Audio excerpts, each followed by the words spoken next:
Hey, call me Shape. And today I'm reacting to a video titled 22 Pretty Fail Stripper, and now she's looking for work. Let's get right into it. Story time when I went to the strip club to try to go be a midnight ballerina, and the girls literally scared me out the club and I left.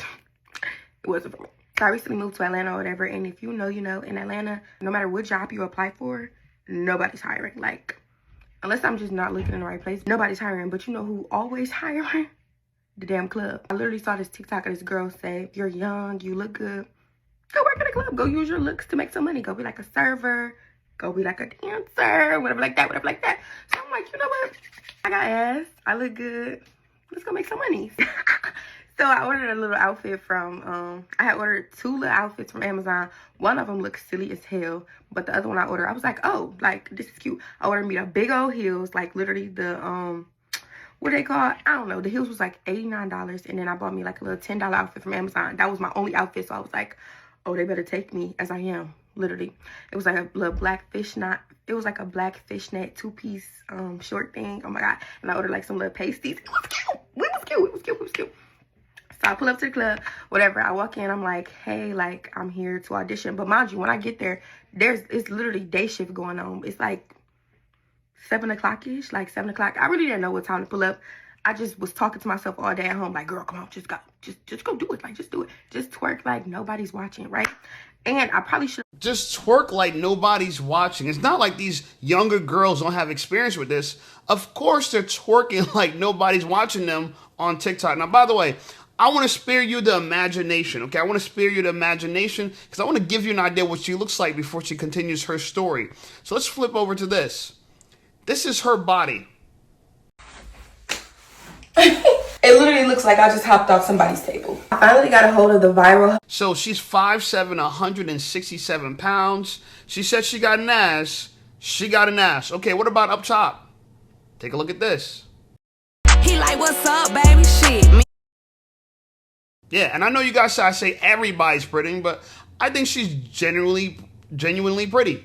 Okay, and she got some knockers on her. Okay, all right, let's get back to the story. Should have went while I was a little tipsy, but I'm like, girl, if you can't do it sober, you're not gonna be able to do it at all. Anyway, so I pull up there, I walk in, the music is going, so I'm like, okay, but my heart being like I just was so scared. So anyway, I'm like, hey, like, I'm here to audition. It was like, okay, like, what's your name, blah blah. Tell them my name, and it was like, okay, well, the dressing room is that way. So I head to the dressing room, I say hey to the house mom or whatever like that. She was actually really nice, like, that lady was really sweet. But when I went to the dressing room, I guess they're getting ready to transition into night shift. This was on a Thursday, so it was kind of smacking. There's this big old freaking mirror. I just walk right in, like, hey y'all, and it was like, well, a few of the girls was like, hi, like, it was giving fresh meat on the yard, like, why the fuck are you here? You know what? Don't even look at nobody else. Just stand in this mirror, touch your makeup up a little bit, put on your outfit, and go out to that damn stage. While I'm looking at myself in the mirror, it's like 3 girls behind me looking at me in the mirror. So I'm like doing this in the mirror, like, the one girl walked up and she was like, she's like, how old are you? No, hey, hi, how you doing? Like, she's like, how old are you? I'm like, I'm 22. She was like, what made you want to start dancing? Like, literally said it like this, like, what make you want to dance? Are you the interviewer? Or first off, is there, bitch, I need the money. I need the fucking money. Like, I'm like, no reason. Like, I was like, no reason. But I'm always like so smiley or whatever like that. She's like, what's funny? Like, why you smiling? I said, because that's, she's like, I'm like, because that's an interview question. Like, that's a weird question to ask why somebody want to dance. Like, I don't know. The minute I get my outfit on, I'm like, okay, come on down. Like, I'm talking myself through it, like, okay. But meanwhile, while I'm talking myself through it, I'm thinking of a damn name. Like, what's gonna be our name? So I asked the one girl, I was like, how did you come up with your name? Like, how did you come up with your dancer name? And she was like, you still ain't got that yet? Just don't take nobody else's name. Okay, why is everybody talking with so much, like, oh my God, goddamn, calm down. Strike 3 was when I'm walking out, I almost broke my damn ankle, like, on them damn tall heels. At this point, I'm already, like, just extra nervous because I'm really about to go out here. So I really was looking for any reason to just be like, yeah, let's go. As I'm walking out, another girl is walking in, but I'm not gonna say she did it on purpose because, I don't know. It could have been on purpose, but then again, it couldn't have been on purpose. Girl's walking in, but she has, like, her little duffel bag thing, and she, like, does a bump, but it's not like a small, like, little oops bump. It was like a big bump enough to make me, like, stumble over, and I'm just like looked at her like this. Bump was enough that she felt it and I felt it too because I literally stumbled. But when I, like, turned back like that, she didn't even look back at me. Like, she didn't look back at me either.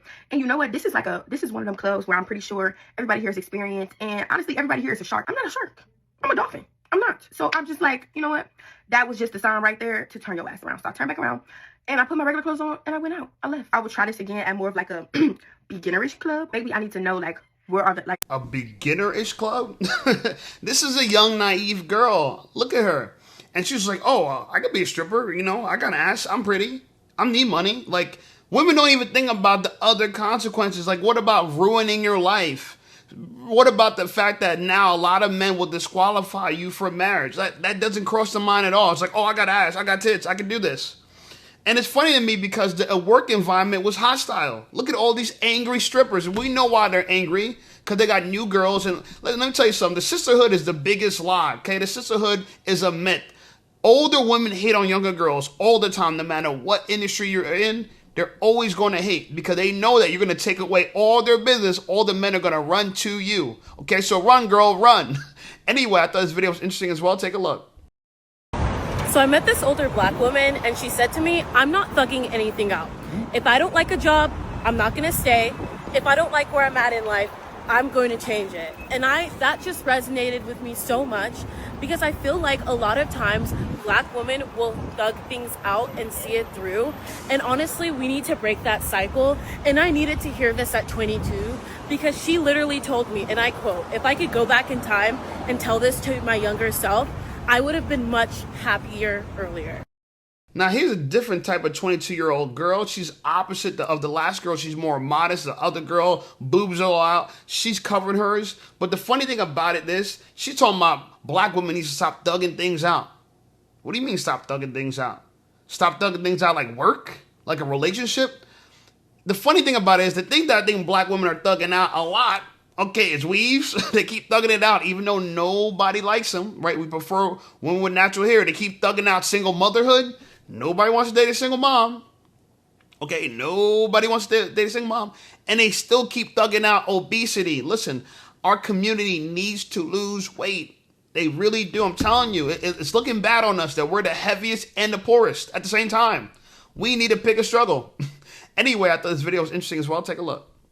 Go ahead. Keep screaming strong and independent. Meanwhile, men are out here choosing fit, feminine, friendly, and submissive, not combative, masculine, and stubborn. And if you got kids, you're not disqualified, but you are on a harder level. You gotta prove why a man should take care of your situation. He could easily build one from scratch with someone else. She's not lying. Okay, and I'm glad that rest in peace to Kevin Samuels, but people are still carrying the torch. Fit, feminine, and friendly. What do you don't understand about that? It should be really easy by now. Okay, now here's a girl talking about body counts, and she swears she could tell people how men think about body counts. You know we don't agree, but let's listen to what she has to say. Men only care about body counts because the more sexually experienced that you are as a woman, the more you are able to tell the difference between what you like and don't like, what's good to you, what doesn't feel good to you, and you just overall know yourself better. You feel more comfortable, you feel more confident, you know what you're doing. And if you've had partners that actually care about you, you can clearly tell the difference when you're dealing with someone who doesn't. You can tell when somebody's prioritizing your pleasure over someone who isn't.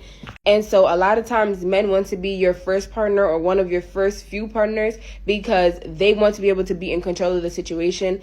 They don't want you to be able to compare them to another partner that was prioritizing your pleasure more or just pleased you better in general. They don't want a comparison of, sizes in your head, like, oh, well, she's been with a guy that's like this and I'm like this, da da da da da.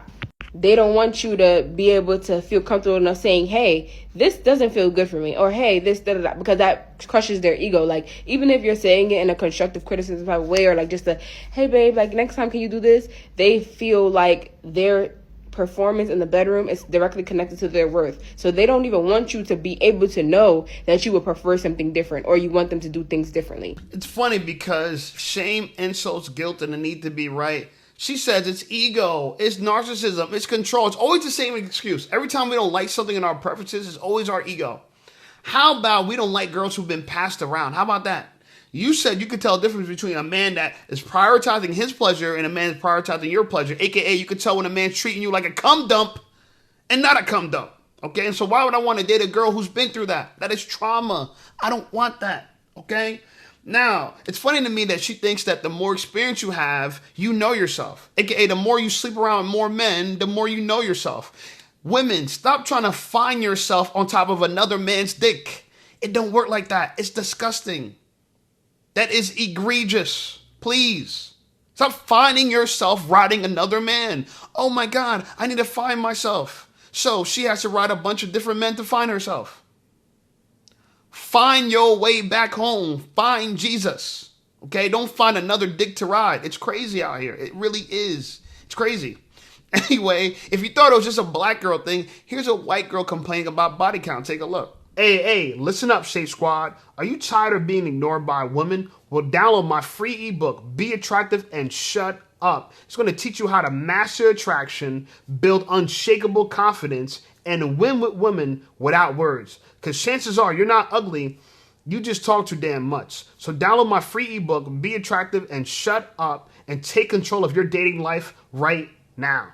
Now let's get right back to the content. If a guy asks me my body count, I never speak to him again. If you're a person whose brain just went, oh, that's because she has a high body count, I want you to listen to this. When a man asks me my body count, it is for one purpose.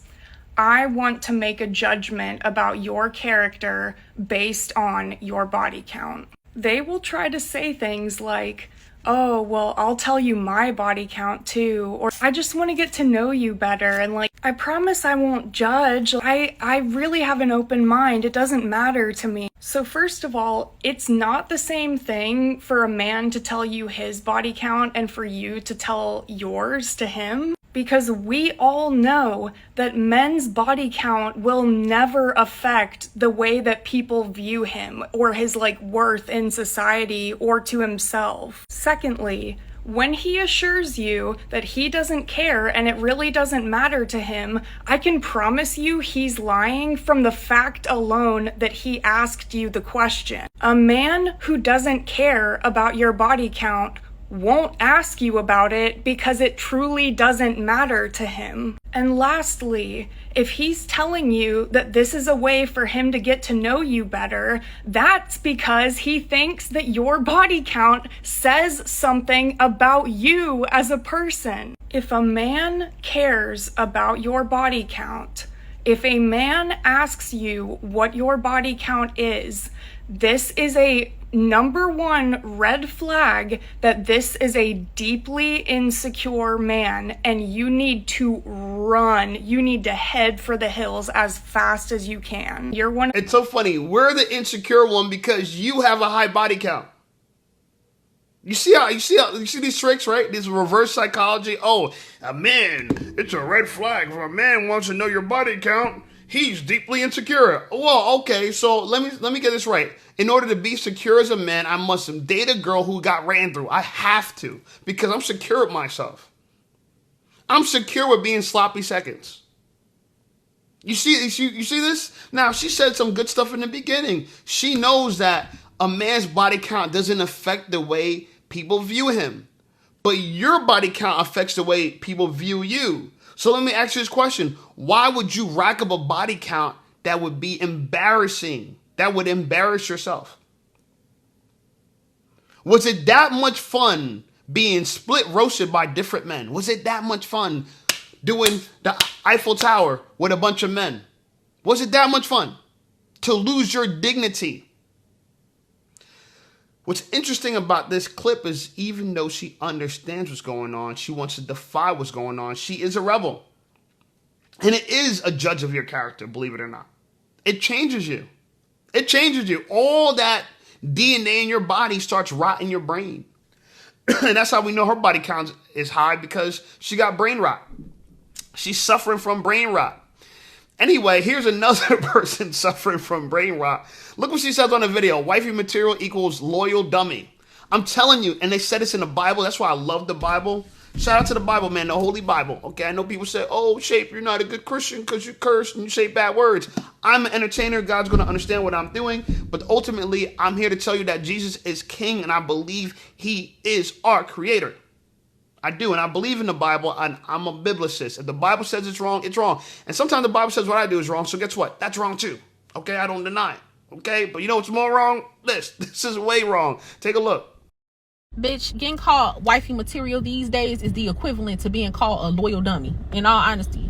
Like, these men be looking for stupid ass women with no self-esteem, and basically that was raised to be servants to them. Baby, they want the motherfucking cow and the milk for free.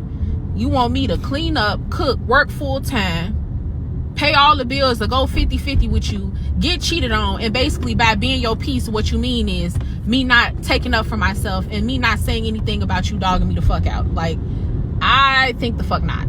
then they be trying to use being single as an insult. Bitch, I'm single because it's too many of those type of men out here and not enough of men that actually treat women worth something. Like, it's hard to live in a world where men think they that nigga because they treat women like shit. So that's why I don't be bothered with it. A man can't stand me because what they think of me is that I'm masculine because I think the way they think, which is logically. Like, the part about it is they be moving smart in the wrong way. Like, they be using reverse psychology and all type of manipulation. Like, bitch, just go work in sales then, so you can make more money to go afford the type of woman you want. Then when they be broke as fuck, they be broke as hell out here, they start insulting women because it's like, I can't afford the type of woman that I want, so let me try to bring you down a couple notches so you can have low self-esteem, bring you down to my level so I can actually have a chance to fuck with you. Because that's all it is. It's like being in grade school and nigga pulling your hair and trying to whoop your ass because he got a crush and ain't got no game yet. You know what I'm saying? I don't be bothered with motherfuckers. They stay far away from me because they be sitting around and going to desperate ass women with no home training and no logic and no fucking frontal lobe. That's And let me guess, you're not the girl without home training, right? You're the girl with home training that was raised to be a wife, yet you got a do-rag on your head like Pop Smoke with the nose ring in your nose. Right? Like, come on. Like, you're just a wife material because to you to be a wife means you have no self-esteem. And you have a bunch of self-esteem, although all the men that's out here are broke and they dog you out and they're mean to you. So you have high self-esteem? When the man that's supposedly dicking you down, pulling your hair, is broke, rude, mean to you, and dogs you out, and you think all men are that way? This is the problem with women. They think men are a monolith. We're all the same. The broke, the rich, the in jail, on a yacht, like no matter where you are, all men are the same. They're all capable of the same world, all same characters. We're just all the same. That's what women believe. You think that you're talking about life and your testimony is a reflection of life, but it really is a projection on life. You're projecting, you're showing the world what you've been through, your anecdotal experiences, and you're trying to project that on the rest of the world. Like, this is the way the world is. No, it's not. That's the way the world has been for you. That is your experience. You're traumatized. The minute women think being a wifey means you're a loyal dummy, means you were a loyal dummy to men that were broke and dogged you out. Yes, that is a loyal dummy. Yeah, the men that called you wifey material because you were a loyal dummy. It doesn't mean all wives are loyal and dumb. Wives are tired of you trying to make fun of them, trying to diminish them because of your poor results. They're tired of it. And you don't believe me that they're tired of it? Well, guess what? I found a video of a girl saying they're tired of it. Okay? Take a look what she has to say. The reason why you don't hear about healthy relationships anymore is because of the fact that those of us in healthy relationships ain't got shit to say to y'all. Because anytime we tell you what we do for our husband or what our husband does for us, y'all look for any reason to try to come up with some type of excuse or some type of narrative that we're being controlled or that we're not really happy or I would never do that. Is exactly why your miserable ass is still single, and exactly why no matter who you try to date or what you try to date, you still end up unhappy because you have this long list of what you feel like is supposed to come from a relationship, yet you don't want to be able to, like, you just want to be on the receiving end. Relationships are give and take. I can't remember the last time that I did laundry. But I will be out here taking the trash out because I don't give a fuck. I would rather take the trash out than to be downstairs doing laundry. I don't want to. I don't like laundry. But if I tell y'all, oh, yeah, I take the trash out. What? You take the trash out? You're a woman. You shouldn't be taking out the trash. That's a man's job. Your man does the laundry? You should be doing that. You're the woman. Like, when it comes to a healthy relationship, there is no gender roles.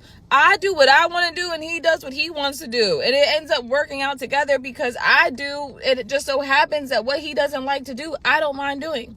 And what he doesn't like to do, what I don't like to do, he doesn't mind doing. Like, y'all are weird. My husband cooks probably most of the time. My husband taught me how to cook because I didn't know how to cook shit. I didn't know how to season. I was raised by the Caucasians. No offense, but I didn't know how to cook. So he taught me how to cook. He does most of the cooking. And when he gets done cooking, I serve him his plate. I serve him. And then once he's done eating, he gets up and leaves. And I take his plate. And I go there and I clean the kitchen up. Like, The reason why we don't be talking about how good our relationship is or how healthy it is because y'all's little toxic asses be coming in there trying to say something crazy, yet y'all are the single ones. Make that make sense. Damn. Well, she's a mouthful. She said, I can't cook. I was raised by the Caucasians. That is hysterical. Hey, man, look. I get it. Now, the funny thing about her, this girl, she's not the traditional wife. Okay, she's attractive. I won't lie. She looks pretty good. I think so. But she's not the traditional wife, okay? She and I don't know if she is even a wife, right? I don't know. I guess that might be a video of her man or not. I don't know what she is, She got a kid, maybe I don't know, maybe not. But, she don't cook, she don't know how to clean. She was raised by the whites according to her. She takes out the trash. She does do the dishes though. I can respect that. She does do the dishes though. And so, the gender roles are a little mixed up. And I'm okay with that. The only thing I really take away from this is that she says she can't talk about this relationship because people try to shun her. People try to make fun of her. And that is a real concern as a woman. That is a real concern because how can you open up, right, if you're being attacked for telling the truth? That's how men feel. We feel like we're getting attacked for telling the truth. You know what I'm saying? Anyway, I thought this video was interesting as well. Take a look. Another thing, use hood niggas to elevate your lifestyle. They are not to be taken seriously. Industry men, hood niggas, drug dealers, scammers, all of them. They are not to be taken seriously because even when you are their girlfriend, even when they treat you right, it's always the bare minimum because most of the time they are the first ones in their family to ever have the amount of money that they have, and they are stingy as fuck. No one in their life has showed them to be a provider. No one in their life has showed them to want to be generous. These men are still broken. They're still broke as hell here, okay? Use them to get near the men who were raised correctly. 9 times out of 10, most of the men that you gonna come across in your early years, they didn't even have a daddy. And if they did have a daddy, their daddy wasn't showing them shit but the wrong things. Use them to get where you want to be. Okay? You just need the platform. You know how to get out that deal. Do not take that man serious. Do not take that man serious. Why are you taking a man that don't even have a legal job serious? And even if he's an industry man, why are you taking a man that is a first generation rich nigga in his family? First generation rich person in his family. Why are you taking him serious? He got to pay his mama bills, his baby mama bills. He got to do so much for everybody. Then he feel used. He resent taking care of you. It's too much. Black men already come with too damn much. The last thing you need to do is be trying to date him while his ass is the first generation one getting some damn money. Like, no. Go get you a man that came from some money. He saw his daddy taking care and spoiling his mama. He saw his granddaddy taking care and spoiling his mama. Go get with a man like that. A man that came up in the hood and this his first time touching some money. This his mama's first time seeing 6 figures. They'll never spoil you how you want to be spoiled. They will never treat you how they gonna resent everything about having to take care of you, the kids, everything. It's funny when you listen to women talk, they just tell on themselves. So she clearly, the man she's describing is the man she has experience with. So she's talking from experience, but clearly her experiences are bad. So why should we take advice from someone who had bad experiences on what to do in life? That's like taking financial advice from a broke man. That's like taking dental advice from a man with no teeth. It makes no sense. Okay? And by the way, she has tattoos on her wrists. And she's talking about, oh yeah, use these men. Use a dude with a legal job. Use the hood nigga to climb to the top because they're selfish. They were never taught how to be a provider. And you were never told how to be a wife. She's the selfish one because she wants your money and she still wants a monkey branch off you. You want a monkey branch over a man and you calling him selfish? Yo, I can't believe it. Now, I picked up my phone, I looked at it because there was a book that I've read that covered a lot of the stuff she was saying, which are not true. One is, she said, oh, first generation rich people. He's first generation rich. He's first generation rich. Well, guess what? Most people who are rich are first generation rich. I know everybody wants generational wealth, but most wealth are lost from the generations. The Vanderbilts are rich. They lost the wealth. Other groups are rich. They lost the wealth. What happens is good men, create good times. Good times create weak men. And weak men create hard times. And this is what happens. When things are too good, people go and fumble the bag. They don't know what to do with it. How many successful people we have known, their kids don't turn out to be shit? Michael Jordan, his son didn't turn out to be shit. I could go on, but you get my point. 80% of the people that are rich in this country are first generation, but she don't know because she don't read. She just get tattoos. She talks shit on TikTok. And she thinks she's pretty because she got some mean DSLs. She got some mean DSLs, bro. She could suck the plastic off a straw. She got some mean DSLs. So would I F with her? I would F with her, but I would use her till I get to my wife. I would monkey branch off her till I get to my wife. Okay? Anyway, like the video, subscribe to the channel. Channel blowing up. I appreciate you guys. Check out some of my other videos, and I'll see y'all over there.